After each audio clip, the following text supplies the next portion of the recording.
Daniel has this vision. He writes it down. He tells us some of the matters. It says in Daniel 7, verse 1, in the first year of Belshazzar, king of Babylon, Daniel had a dream and visions of his head upon his bed. Then he wrote the dream, told the sum of the matters. Daniel spake and said, I saw in my vision by night, and behold, the four winds of the heavens strove upon the great sea. And four great beasts came up from the sea, diverse one from another.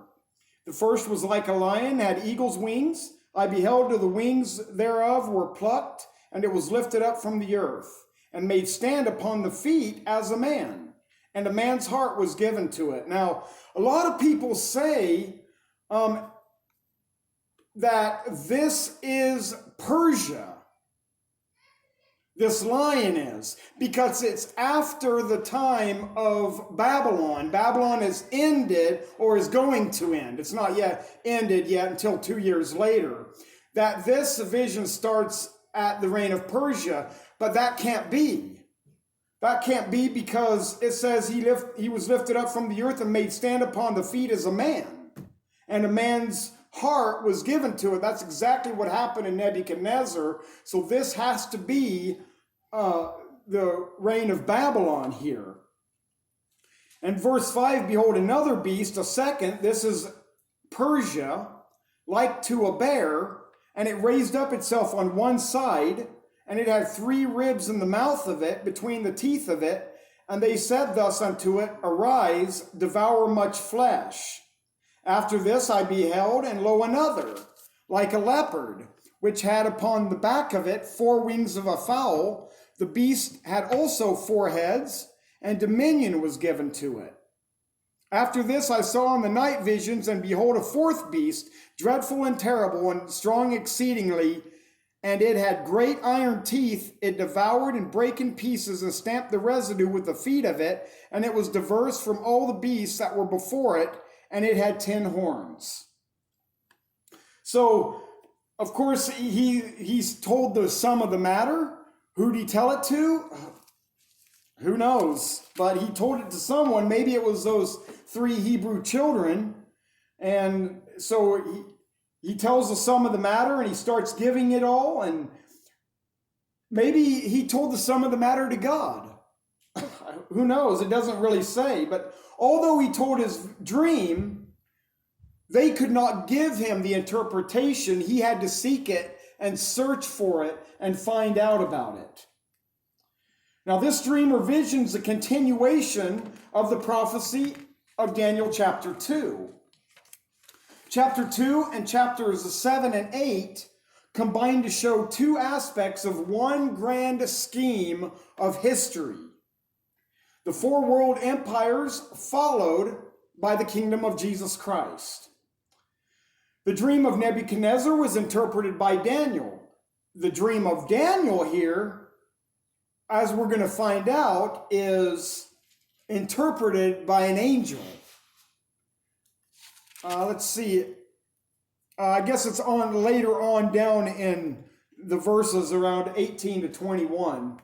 And so, in fact, the fact that God could open the future to a heathen king was remarkable. To Nebuchadnezzar, the future of earthly governments only was shown because he himself was earthly. But to Daniel, God opened scenes in heaven, just like he did with John.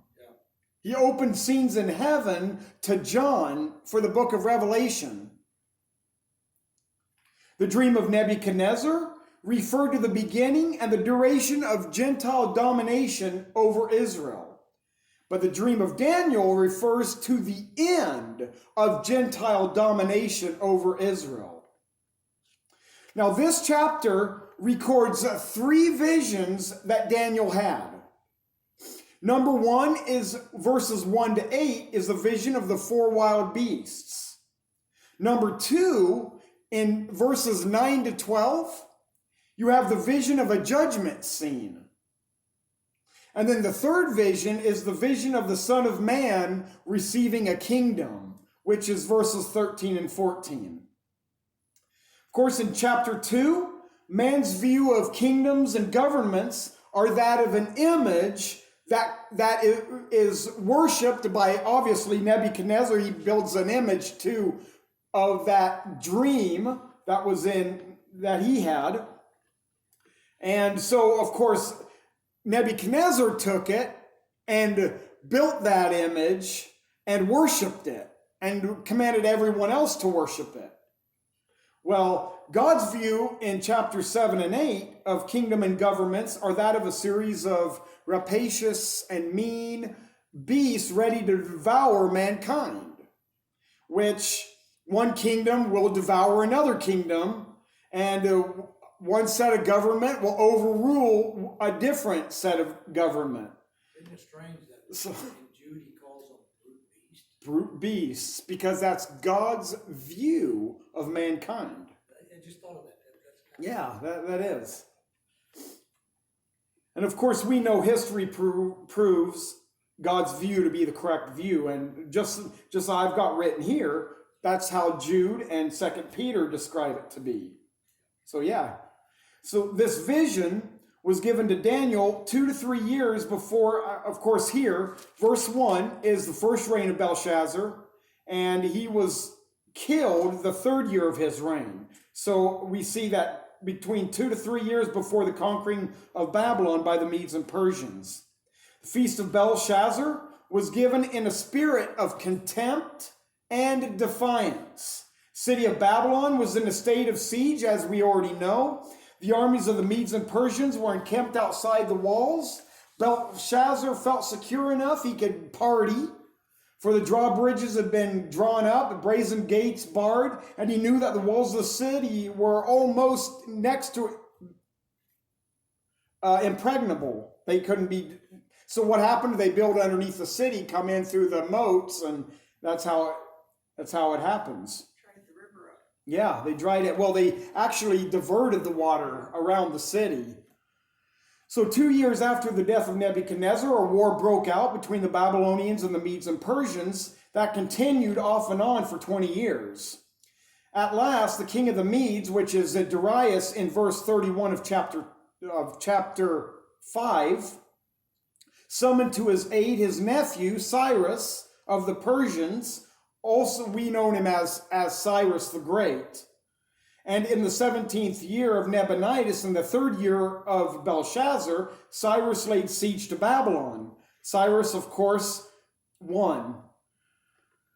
Hearing of the feast that was being given in defiance and knowing the character of such feasts, he divided his army in 3 divisions. One division was to divert the Euphrates and the new channel. Second division was stationed where the river entered the city on the north.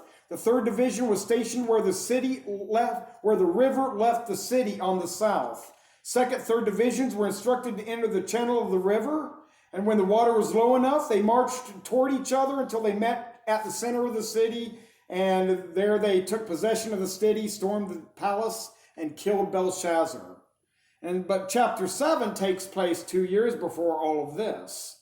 Now, these things about dreams and visions, we've talked a lot about that. We talked about it in chapter 2. We talked about dreams and visions in chapter 4. Once again, Daniel's having these, and we could go on about them. But the main emphasis is prophecy is twofold. It's both descriptive and predictive. The prophets were both forthtellers and foretellers. They had both insight and foresight. They could see down the road. They could see the history that was behind them. Dreams can be a great lure, though, into the occult world. Because Satan's ministers offers to man the idea that they can interpret dreams for the people that come to them for an interpretation. But the thing is, they only give you a wide interpretation of the dream. They can't give you any details like Daniel gave in his visions and dreams. A dream, by definition, is a succession of images or ideas that's present in the mind during sleep. To dream means that it's an unfounded suspicion. It's to think, to imagine while you're unconscious. It may be a series of thoughts which occupy the mind of a sleeping person. but is not under the command of reason. You ever had a dream and all reason was gone? I mean, it goes from one scene to the next and is really foolish. That's what dreams are. But a vision is different than a dream. It's a revelation from God, and the act of seeing external objects. Obviously, sometimes a vision, you can see yourself in the vision sometimes. Of course, whether you're in a dream or a vision, it has to do with you anyway. Most usually, you're always in your dream. And let's see, we'll go on to, I think we've gone through enough of this. The Bible has a lot to say about dreams. Of course, we know the last person in the Bible that was spoken to by God in a dream was the wife of Pontius Pilate. And that was the last time anyone was spoken to by God in a dream. Of course, God came to Peter, and Peter thought he was dreaming. Remember, the angel kicked him in the side, told him to get up, and he walked out of the prison. But it wasn't really a dream. He thought he was dreaming, but it actually happened. John. John. Well, that was a vision, Okay. and that was different than a dream. Okay. But the last vision was John from on the Isle of Patmos, and that's right here. So that's correct. Oh boy, I could skip a lot of this. I think we've gone through all this. Yeah, did you know that Job had a nightmare? Had a nightmare? Yeah, I had a nightmare. Look at Job 7. This is pretty interesting. I don't know if I brought this out. Yeah, you're right, you did. Yeah, Job chapter 7, Think a little bit about verse 13. This is what we think when we go to sleep at night.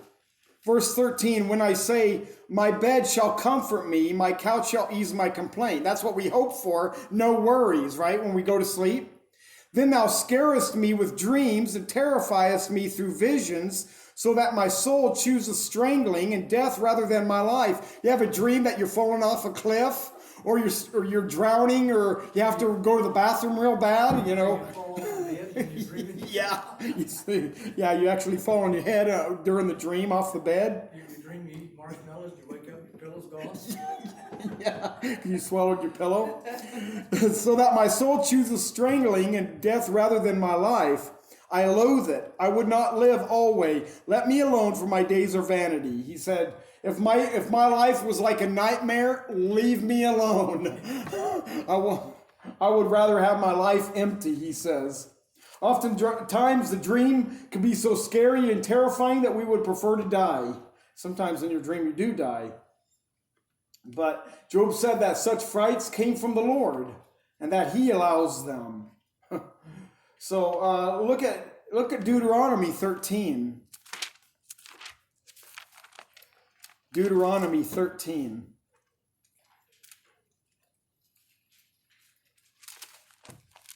Verse 1, 13:1. If there arise among you a prophet or a dreamer of dreams, and giveth thee a sign or a wonder, and the sign or the wonder come to pass, wherever he spake unto thee, saying, let us go after other gods. You see, there could have been false prophets that actually preached that, and it actually happened. They did go and serve, but God still calls him a false prophet. Because he didn't preach the word of God, he preached to go follow idols, and Israel went into idolatry. I just thought I'd add that. Balaam was a false prophet, but he never told everything he said was true. Everything he said was true, that's right. And yet he's counted as one of the brute beasts and the doctrine of Balaam. Yeah. I'm actually doing a study on the life of Balaam right now. And it won't be done for a little while, but it's kind of interesting the things that he predicted in his life when he was on the top of the mount with Balak. He made some pretty good. I mean, we wouldn't know about the star, if it wasn't for Balaam. And so he makes some pretty good predictions, but we'll go through that later. So and we can go through verses 1 to 5 here, and we actually know what it says. But if we have a choice between a dream and God's word, What would you choose? Hopefully God's word. I will not pay attention to my dream or vision if it goes against God's word. And if it doesn't go against God's word, you should still line it up with the Bible to make sure it's correct. And then you could probably still not put much stock in it. Not today anyway. And if it happens, amen. But you're not going to know if it's true until much later anyway. I say let's not pay attention to anything that crosses our mind, awake or asleep. That's contrary to the God's Bible or against the revelation of God's word. All right, and notice back there in Daniel chapter 7 that it's by night. Let me get back there. I've passed it 3 times now. Daniel 7 and verse 2. Daniel spake and said, I saw in my vision by night, and behold, the 4 winds of the heavens drove upon the great sea. The church age is noted for being at night. The Old Testament prophets could not see the church age. If I were to put 3 deals here and 3 mounds, they could only see the mountaintops. They couldn't see down in the valleys. And down in the valleys usually is the church age, because the church age is a parenthetical age. It's in parentheses. And so if things would have gone according to plan, God's original plan, if they would have accepted Jesus Christ instead of crucifying him, they would have gone right into the millennial reign. That didn't happen. So they were going to have to go through a 7-year tribulation. And if they would have received Stephen and what Stephen said and believed in Jesus Christ at that time, Christ would have come back in the clouds. Judas would have become the Antichrist. He would have been raised from the dead. They would have gone right into the tribulation. And then 7 years later, Christ would have set up his millennial kingdom. There would have been no church age. But because of those 2 instances, church age, here we are. Now we've gone to 2020 years. I remember when 20 years ago, when stuff like this was preached, we could say, we've gone 2,000 years past now. Now we have to add 20 years to that. We've gone 2,020 years now. And people are still saying that the end of times is coming. They already have it. It's coming. I mean, it's closer now than it was 20 years ago, right? Amen. But the night, look at Romans chapter 13. Romans 13 and verse 11. And that knowing the time, that now it is high time to wake out of sleep. For now is our salvation nearer than when we believed. The night is far spent, the day is at hand. Let us therefore cast off the works of darkness. Let us put on the armor of light. Let us walk honestly as in the day, not in rioting and drunkenness, not in chambering and wantonness, not in strife and envying, but put ye on the Lord Jesus Christ, and make not provision for the flesh to fulfill the lust thereof. The night is a type of the church. The moon is a type of the church. The sun, S-U-N, is a type of the Son, Jesus Christ. And the moon reflects the light of the sun. We are supposed to reflect the light of Jesus Christ, since Jesus Christ lives inside us as the Holy Spirit. And then you have the stars, which are the type of the angels. That's interesting, because with the American Indians, I believe they either worship God at one time, but they say the sun is of God, and the moon is the bride. Yep.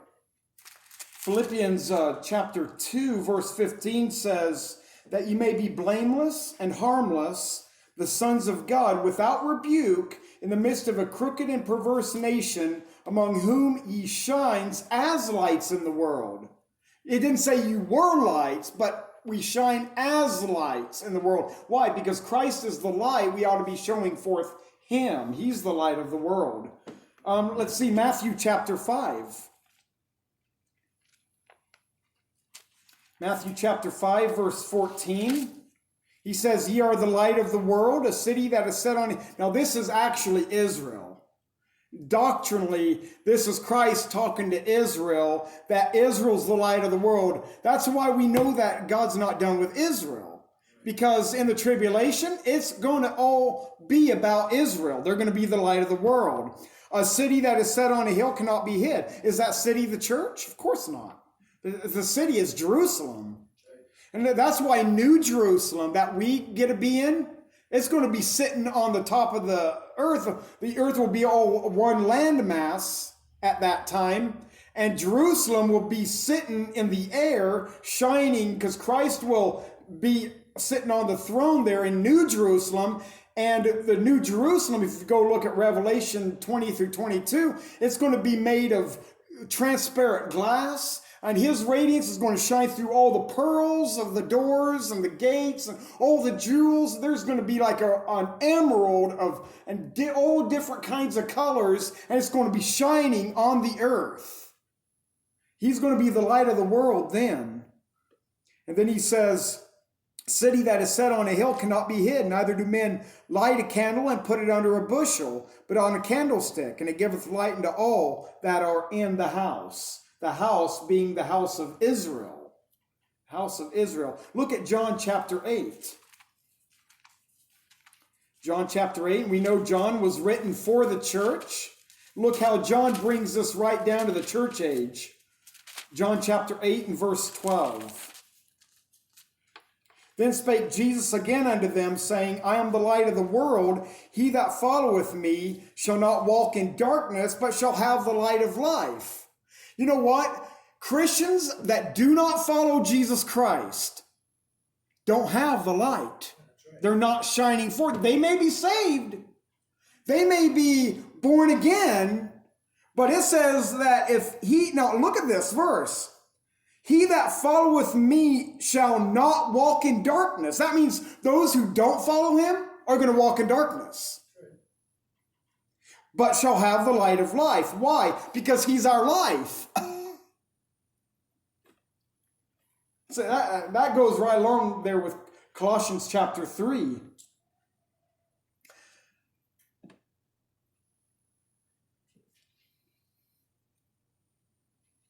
I think we'll stop right there. Daniel, that's a good stopping place. But we're the light of the world now only if we're following Christ. Because Christ should shine in us. Those people that are saved and born again that are not following Christ, they're walking in darkness. And that goes with 1 John. Yeah, they grieve the Spirit of God. Yeah. Quenched him. Yeah. And when So you quench something, the light goes